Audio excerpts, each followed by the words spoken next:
좋은 목요일 아침입니다. 찬송가 446장 찬양하겠습니다. 춤성 외에는 참 기쁨 없도다.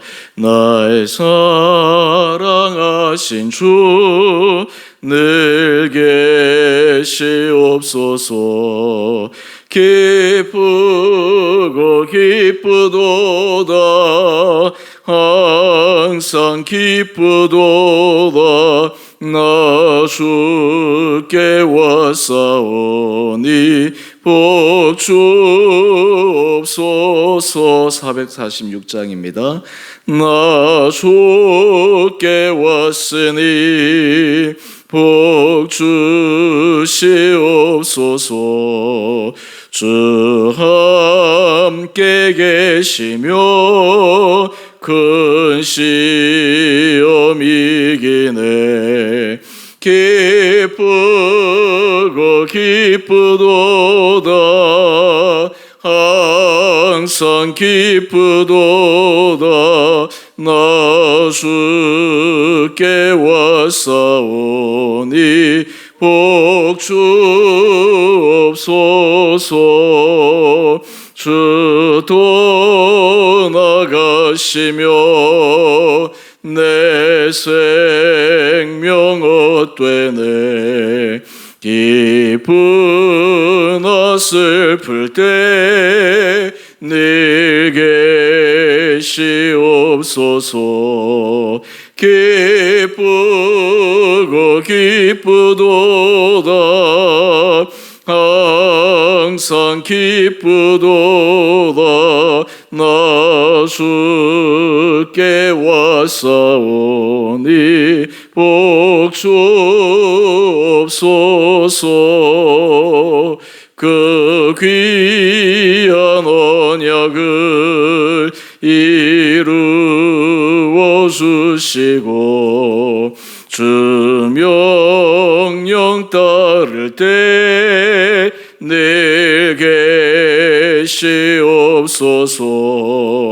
기쁘고 기쁘도다.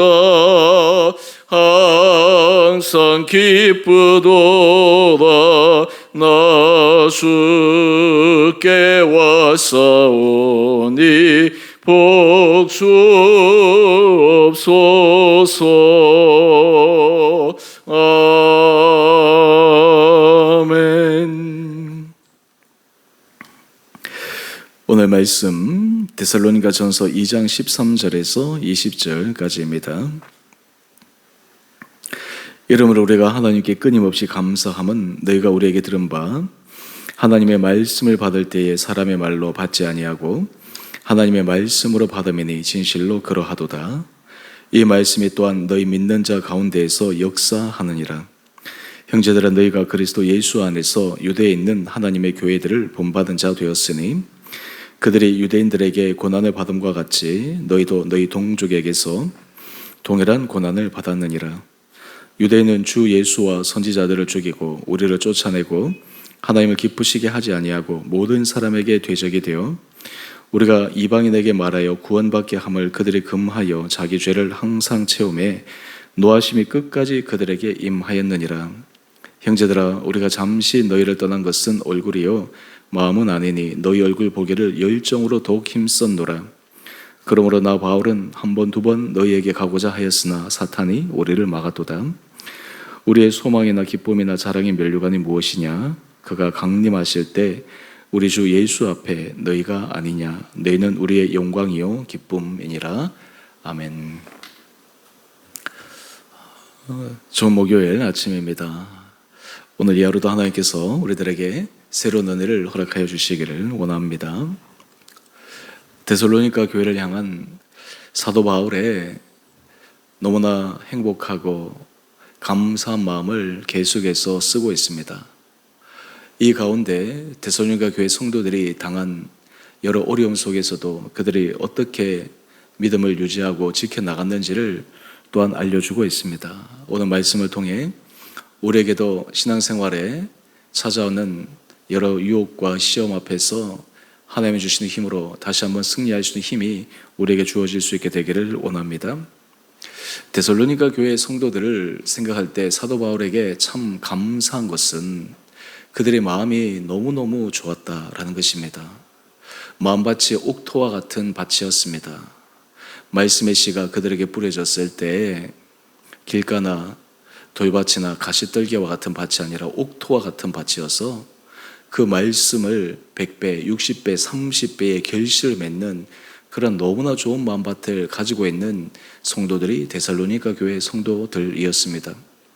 그렇다면 옥토와 같은 이러한 마음밭, 열매를 맺을 수 있는 마음밭, 그 마음밭은 어떠한 특징을 가지고 있을까요?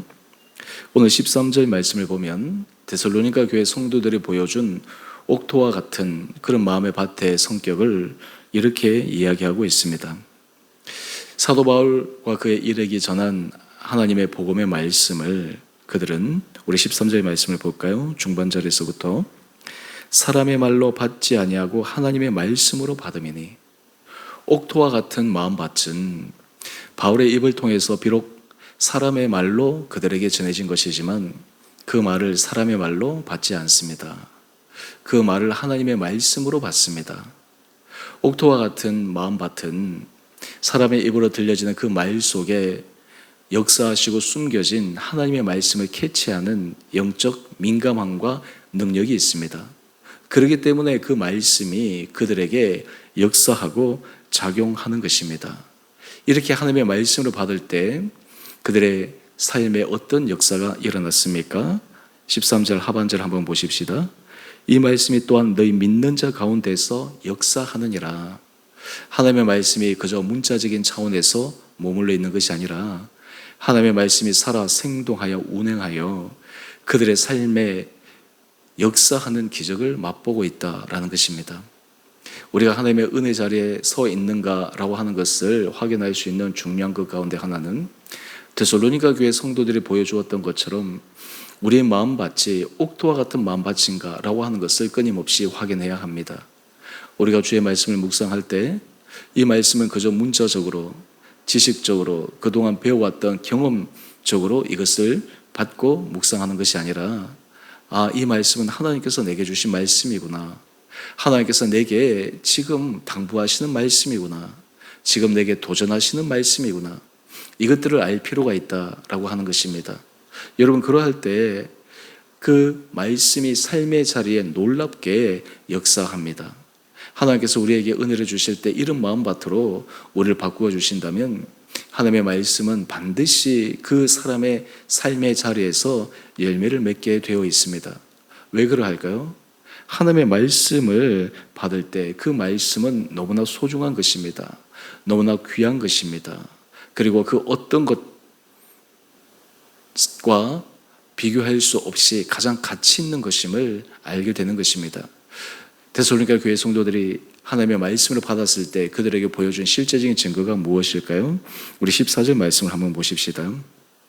데살로니가 교회 성도들도 유대에 있는 성도들과 마찬가지로 큰 시험을 받습니다. 핍박을 받습니다. 그런데 이 핍박의 대상자가 누구이냐? 바로 동족이라고 하는 것입니다. 유대인들이 유대인을 핍박하는 것입니다.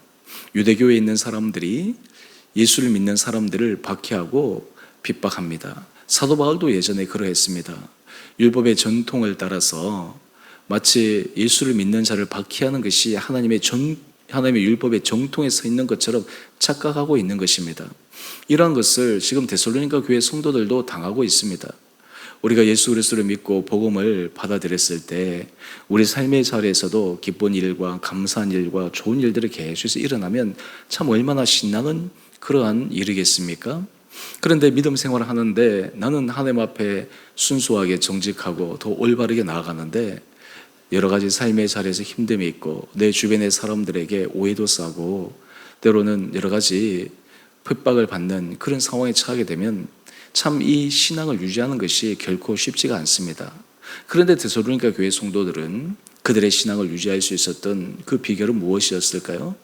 사도 바울에게서 받은 그 복음이 그저 한 사람의 논리적이고 때로는 사람의 마음을 감동시키는 말로 받은 것이 아니라 그 말씀은 하나님의 말씀이다, 하나님 주신 복음이다 라고 하는 것을 너무나 확실히 믿었기에 고난 중에서도 그 복음을 그들은 포기하지 않았습니다.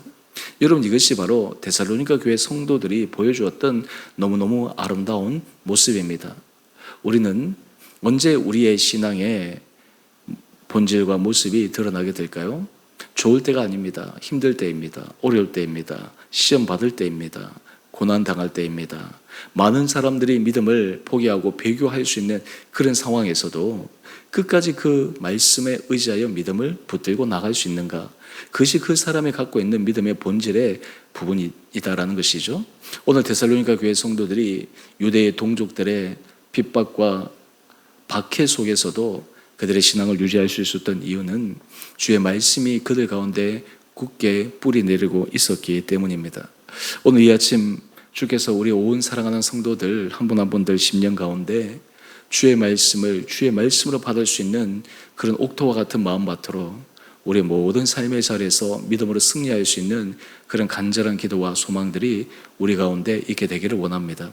사람들은 새로운 사실에 대해서는 호기심이 생겨서 마음을 열지만 이미 알았던 사실, 또 알고 있던 사실, 나는 당연히 깨닫고 있다라고 하는 부분에 대해서는 조금 가벼이 여길 수 있는 그런 마음이 있습니다. 하지만 하나님의 말씀은 다릅니다. 어제 읽었던 말씀과 오늘 읽었던 말씀, 동일한 말씀이지만 그 안에 역사하시는 하나님의 역사와 신비는 다른 것입니다. 오늘 우리 안에 주의 말씀을 그런 마음으로 받아들일 때 날마다 하루하루의 삶이 말씀에 의해서 풍성한 삶을 살아가게 되는 그런 축복이 임하게 되리라 생각합니다. 또 하나 우리가 하나 살펴보기를 원하는 것은 우리 17절 이하의 말씀인데요. 사도 바울이 데살로니가 교회 성도들과 함께 있고 싶지만 여러 박해로 말미암아서 그들을 떠나야 했습니다. 그래서 17절 말씀을 한번 볼까요? 잠시 너희를 떠난 것은 얼굴이요 마음은 아니니 너희 얼굴 보기를 열정적으로 더욱 힘썼노라. 사도 바울은 데살로니가 교회 성도들과 함께 신앙생활을 하고 그들을 양육하고 가르치고 그들을 믿음 안에서 잘 자라게 하는데 도움을 주고 싶었습니다. 그런데 상황적으로 어쩔 수 없이 떠나야만 했습니다. 이런 상황을 사도 바울은 어떻게 표현하고 있습니까? 18절 말씀입니다. 나 바울은 한 번, 두 번 너희에게 가고자 하였으나 사탄이 우리를 막았도다. 사도 바울의 마음속에는 이 데살로니가 교회 성도들을 보고 싶은 것입니다. 여러분, 믿음이 좋은 사람들, 마음이 통하는 사람들, 그런 사람들과 함께 있으면 얼마나 행복합니까? 내가 말하면 그 말이 이해가 되어지고 그리고 내가 말하는 것이 받아들여지고 또 그 말에 의해서 내가 호응을 받게 되면 참 행복하고 좋은 관계입니다. 사도 바울은 데살로니가 교회를 생각할 때마다 기쁨과 감사가 넘쳤기에 계속해서 만나고 싶었지만 사탄이 그것을 막은 것입니다. 우리의 삶의 자리에서도 이런 경우가 종종 있습니다. 하나님 앞에서 내가 선한 의도를 가지고 있습니다. 하나님을 기쁘시게 하는 일이라 확신하는 일을 내가 계획하고 계속해서 추진하려고 하는데 그 일이 번번이 좌절될 때가 있습니다. 그래서 마음이 무기력해지는 그런 상황을 우리는 종종 경험합니다. 사도 바울도 지금 그러한 것입니다. 사도 바울은 이것을 사탄이 막았다라고 이야기를 합니다. 이것을 통해 우리가 확인하고 알 수 있는 것은 무엇일까요? 복음을 전하고 복음을 받는 것은 그저 사람이 하는 일이 아니다라는 것입니다. 그 안에는 치열한 영적 전쟁이 펼쳐지고 있다라는 것을 알 수가 있습니다. 사도 바울이 복음을 전하고 데살로니가 교회 성도들을 만나는 것 가장 싫어하는 그 대상이 누구이겠습니까? 바로 공중 권세 잡은 어둠의 권세, 사탄, 마귀이지 않겠습니까? 그러니까 그것을 계속해서 막으려는 것입니다. 우리가 주의 복음을 전하려고 할 때 우리 마음속에 하나님께서 선한 생각을 불러일으키셔서 그 일을 하려고 할 때마다 자꾸만 일이 어그러지고 자꾸만 막히는 그런 부분들이 오면 이것은 하나님이 원하시는 일이 아닌가, 이런 것이 아니라 이 일을 못하도록 가로막는 그런 영적 어둠의 세력이 있구나 라고 하는 것을 분별하고 알아차릴 필요가 있습니다. 그렇다고 해서 가로막힌다고 해서 거기서 포기하는 것이 아니죠. 잠시 때를 기다리는 것이죠.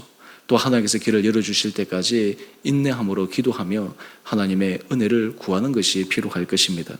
사도 바울은 이것을 지금 데살로니가 교회 성도들에게 이야기를 합니다.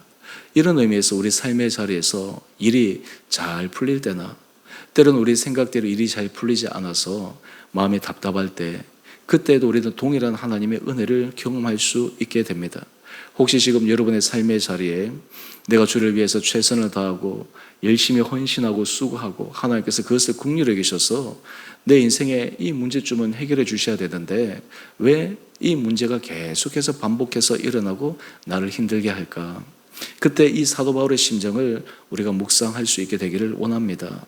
하나님이 원하시고 하나님이 기뻐 받으시고 축복하시는 그것을 가로막는 그 어둠의 권세, 여러분, 이것이 바로 영적 세계에 있어서 일어나는 늘 흔히 있는 일입니다. 여러분, 이것을 분별해낼 수 있느냐, 또한 그것 가운데 마음을 실망하지 않고 계속해서 나갈 수 있느냐라고 하는 것은 너무너무 중요합니다. 또 하나 우리가 이 아침 짧게 하나 더 살펴보기를 원하는 것은 우리 19절, 20절 이하의 말씀인데요. 사도 바울은 이런 심정적으로 답답함 속에서도 어떻게 데살로니가 교회 성도들을 향한 마음을 이어갈 수 있었을까요? 우리 19절 말씀인데요. 우리의 소망이나 기쁨이나 자랑의 면류관이 무엇이냐? 그가 강림하실 때 우리 주 예수 앞에 너희가 아니냐? 너희는 우리의 영광이요 기쁨이니라. 사도 바울이 일반 세상적 기준으로는 그렇게 큰 성공을 못 거둔 것처럼 보이지만 하나님의 영적 세계 안에서는 그들이 하나님 앞에서 복음을 전하고 그 복음을 통해 영혼들이 주님 앞에 돌아오고 회개하고 그리고 주님 앞에 나가는 그런 놀라운 열매들, 이것이 사도 바울에게 있어서는 하나님 앞에서 최고의 자랑의 면류관이 된다라고 이야기를 합니다. 여러분, 우리가 하나님 앞에 설 때 하나님께서 우리를 칭찬하실 수 있는 여러 가지 근거들이 있을 텐데요, 가장 최고의 근거는 오늘 사도 바울처럼 이 영혼 구원의 그 열매이지 않겠습니까? 또한 이것은 참 쉬운 일은 아니겠죠. 그리고 부단한 하나님 앞에 은혜를 구하는 과정들이 필요하겠죠. 사도 바울은 이것이 얼마나 하나님 앞에 기쁨이요 하나님 앞에서 자랑스러운 일인지를 알았기에 이 일을 멈추지 않고 지속적으로 해나갈 수 있다라고 하는 것입니다. 오늘 이 아침 하나님께서 우리들의 마음에 주의 은혜를 허락하여 주셔서 정말 주 앞에서 우리의 인생이 자랑이 되고 기쁨이 되고 그리고 감격이 될 수 있는 그 일로 다시 한번 힘있게 매진할 수 있는 우리 온 사랑하는 성도들 될 수 있게 되기를 원합니다. 어떤 우리를 가로막는 유혹과 시험과 도전 앞에서도 굴하지 않고 오히려 위기 가운데 더 주님의 은혜 아래 힘있게 전진하는 믿음의 용사들 되시기를 주님의 이름으로 축원드립니다. 함께 기도하겠습니다. 사랑의 주님, 참으로 감사합니다. 오늘 이 아침 사도 바울이 데살로니가 교회 성도들을 향해 그들의 진정성 있는 믿음의 모습을 칭찬하며 그들이 주의 말씀을 사람의 말이 아닌 하나님의 말씀으로 받아 실제 삶의 열매를 맺어가는 참으로 아름다운 믿음의 모범과 같은 삶을 묵상합니다. 하나님, 우리들에게도 이런 은혜를 허락하여 주시고 특별히 우리가 이 길을 주 안에서 한결같이 걸어갈 수 있는 용기 있는 자 되게 하여 주시며 때로는 이 일에 있어서 우리를 가로막는 어둠의 권세, 사탄 마귀의 그 유혹과 도전과 시험 앞에서 물러섬 없이 낭망함 없이 끝까지 주께서 우리에게 보여주신 그 사명을 완수할 수 있도록 죄를 축복하여 주옵소서. 또한 그러한 삶의 모습을 통해 우리가 하나님 앞에 칭찬받는 자 되게 하여 주시고 주님 앞에 자랑스러운 우리의 삶을 하루하루 살아가는 축복이 있게 하여 주옵소서. 우리 주오늘 교회를 축복하여 주시고 은혜 가운데 붙들어 주시고 주님의 능력의 손으로 강권적으로 붙들어 주셔서 이 교회가 정말 주께서 기쁘심에 주께서 보시고 행복하고 감동을 받으시는 거룩한 교회 공동체 되게 하여 주시며 이 교회 공동체를 통해 우리 주변의 사람들에게 위로와 도전과 새로운 소망을 안기는 거룩한 교회 공동체 되게 하여 주시기를 우리의 사랑하신 예수님 이름으로 감사 기도 드리옵나이다. 아멘. 하늘에 계신 우리 아버지, 아버지의 이름을 거룩하게 하시며 아버지의 나라가 오게 하시며 아버지의 뜻이 하늘에서와 같이 땅에서도 이루어지게 하소서. 오늘 우리에게 일용할 양식을 주시고 우리가 우리에게 잘못한 사람을 용서하여 준 것 같이 우리의 죄를 용서하여 주시고 우리를 시험에 빠지지 않게 하시고 악에서 구하소서. 나라와 권능과 영광이 영원히 아버지의 것입니다. 아멘. 오늘도 믿음 안에서 승리하시는 복된 하루 되시기를 바랍니다.